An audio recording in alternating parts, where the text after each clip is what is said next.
We're close enough, Ser Gage yelled. Child, get out of the wagon. We need the supplies, and you can cast better from stable ground. Thomena tried not to be rankled by the continued references to her age. She was young, and these people were guards in one of the largest cities in the world. In addition, her codex religion valued humility over pride. Nevertheless, she felt both her pride and confidence take a hit. She spared a glance at the building as some of the firefighting vigiles lined up before her. The structure looked like an old, abandoned shop.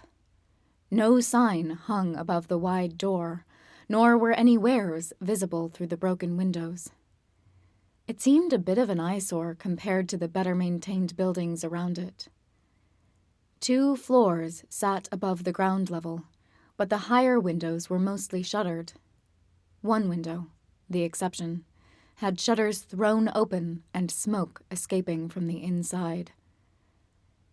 She turned her attention on the impatient guards as some of them pulled hook poles, axes, and a ladder out of the wagon.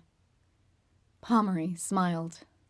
This time, Thomena pulled off the spell without a hitch. First, one wand enveloped the dwarf's head in Rilak's bubble, stretching from his chest to the brim of his metal hat. The other vigiles shared chuckles as they watched the water bubble form around his head. The second wand appeared to put a coating of frost on his leather coat. Arnos did a double take. It's like she froze him, he said. Pommery glanced down at the frost covering his attire. The bubble wobbled with his motions, inciting more laughter. I feel nae different. Thomena felt relief at being able to complete her spells and do her job. She let loose a breath she hadn't realized she'd been holding. Thomena informed him, "The bubble will help keep out bad air. The frost will shield you from heat." Felna had stepped down to secure the horses on a nearby rail. Her words drew their attention. "Dwellers!" They looked over as a young woman, wearing tattered clothes, ushered 2 thin children out of the building next to the smoking shop. Ser Gage muttered to Thomena, "We have a resident, and maybe more children near this fire.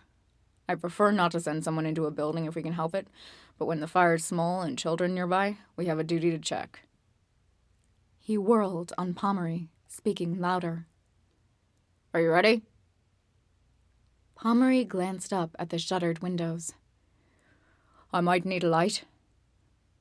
Thomena was relieved to oblige him one more time. She shifted one wand to her opposite armpit to free up her hand. She cast a first ring spell to assist the man. A light glowed from his helm, though hardly perceptible in the daylight. "Oh, one more thing."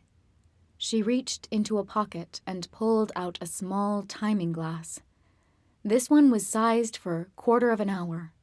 She set it upright on a wagon shelf and said, "You have a 1/4 notch until Rilak's bubble and the ice shield wear off. Be back by then." As the sand glass counted down, Pommery ran into the smoking building.